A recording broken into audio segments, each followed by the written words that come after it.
नमस्कार। मातृशक्ति और पितृशक्ति। अभी कोविड-19 की जो वैक्सीन दी जा रही हैं, इसके साइड इफ़ेक्ट से पूरी दुनिया में जवान लोगों की हार्ट अटैक से अन्य अन्य कारणों से मौत हो रही हैं।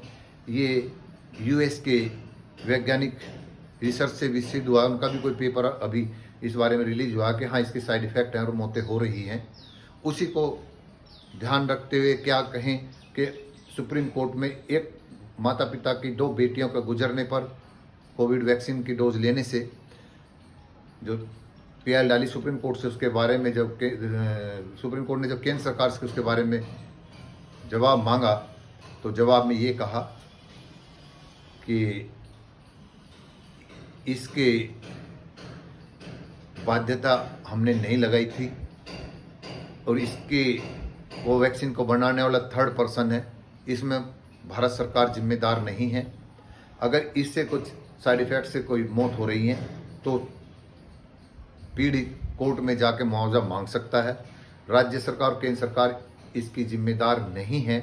ऐसा कह करके वो ये बात, जिस बात का दावा सत्ता और उनके समर्थक और प्रवक्ता ये कहते थे कि मोदी जी की देन है, इतनी जल्दी हमारे यहाँ सबको वैक्सीनेट हो गए हैं, इतने भारी संख्या में दुनिया में हमने इतनी तीव्रता दिखाई, अन्य अन्य तरीके के जो, और ये कोवैक्सीन की जो देन है उसकी डोज की, वो मोदी जी के कारण हुई है। मोदी जी के अथक प्रयासों से ऐसा हुआ है।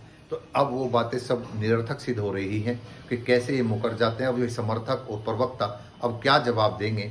हल्फनामे में कह रहे हैं कि हम जिम्मेदार नहीं हैं, ये थर्ड पर्सन ने बनाई है और हमने केवल दृढ़ता से पालन करने के लिए कहा है, बाध्यता नहीं करी है। वो किस तरह से माहौल बनाया गया, कैसे डराया गया मीडिया के द्वारा, उसका सबको पता है। और कैसे महिमा मंडन मोदी जी का किया गया वो भी सबको पता है। कैसे लैब में जाकर के नौटंकी की गई वो भी सबको पता है।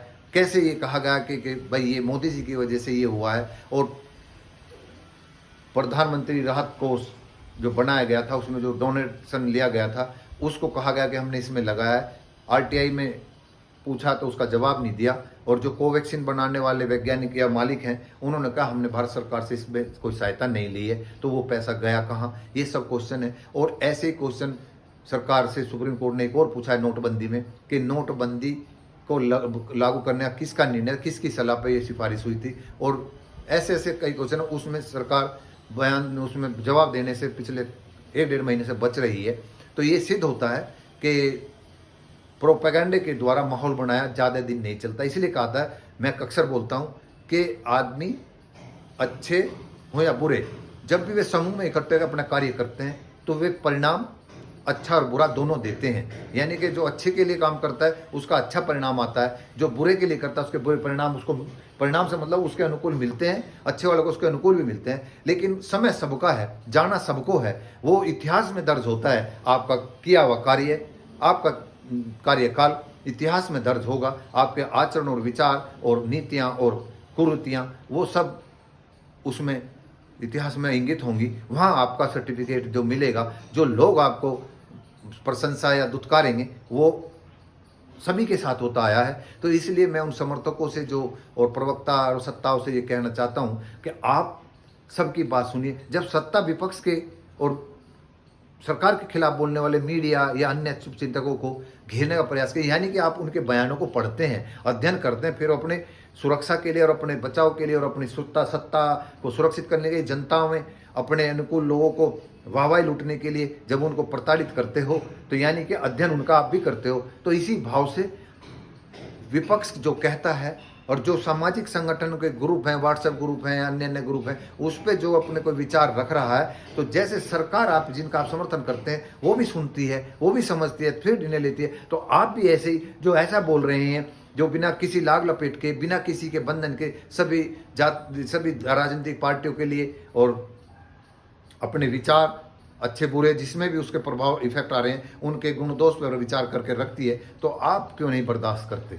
अगर आप इस तरह से नहीं करेंगे तो जैसे मोदी जी को आज सुप्रीम कोर्ट में सरकार को उनकी हल्फनामे देने पड़ रहे हैं। ये कितना दावा करते हैं जब जनसंख्या नियंत्रण कानून लाएंगे, और लोग अभी भी उसके लिए आंदोलन कर रहे हैं, रैली कर रहे हैं, पंचायतें कर रहे हैं, लेकिन सरकार कई बार लिखित में एफिडेविट दे चुकी है कि हमारा कोई विचार नहीं है जनसंख्या नियंत्रण कानून लाने का, और वो यथार्थ में उन्होंने बता भी दिया संभव भी नहीं है। ये व्यक्ति की निजता का सवाल है, हम किसी को बाध्य नहीं कर सकते कितने बच्चे पैदा करें कितने ना करें, तो ये लिखित में दे चुकी है। और वास्तव में तार्किक ये भी है, केवल और केवल जनसंख्या नियंत्रण के लिए तो जब राजनीतिक शक्ति सब कुछ है आपके पास में, और राजनीतिक शक्ति से आप विहीन करेंगे, वहीं निर्णय और नीतियां बनती हैं। तो ऐसी कोई राष्ट्रव्यापी पॉलिसी सभी धर्मों के लिए, सभी जातियों के लिए होगी, जैसे जैसे कहते हैं समान नागरिकता, उसमें बड़ी पेचीदगी है ये, क्योंकि विभिन्नताओं का देश है, तो इसमें पता नहीं कब कैसे होगा, बड़े उपद्रव होंगे।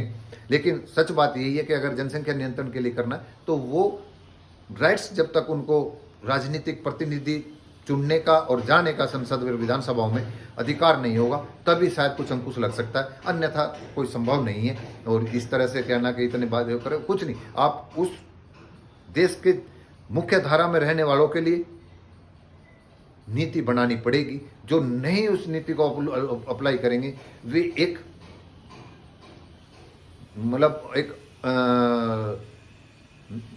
मूल नागरिक अधिकारों से वंचित होंगे। ऐसी कुछ योजना हो सकती है तो शायद नियंत्रित हो सकता है, अन्यथा ये सब बातें झूठी हैं। और मैं यही कहूँगा कि आप सत्ताओं के अंधे होकर के ना सुने। कट्टरता और धर्मांधता किसी ने भी की हो, उसका इतिहास गंदा ही और कलंकित ही लिखा गया है। हमें व्यापक होकर सबकी बात समझनी चाहिए, वो किस दृष्टिकोण से किस दृष्टिकोण को बता रहा है। हम पे जो नशा चढ़ा दिया जाता है धर्म का, जाति का, उससे बाहर निकल करके राष्ट्र और मानवता के विचार करने के साथ हमें ये भी सोचना चाहिए कि हम हमारी आने वाली पीढ़ियों को हम खुद ही तो नहीं कहीं उनके नाश की नींव रख रहे हों। क्योंकि जो सनातन संस्कृति का जब हम घमंड करते हैं, इस सनातन संस्कृति ने ही इनके जिम्मेदार, संस्कृति का कोई दुख नहीं है, जो जिम्मेदार थे उन्हीं की वजह से ये इतिहास कलंकित लिखा गया है, धर्म और देश का विखंडन भी हुआ है।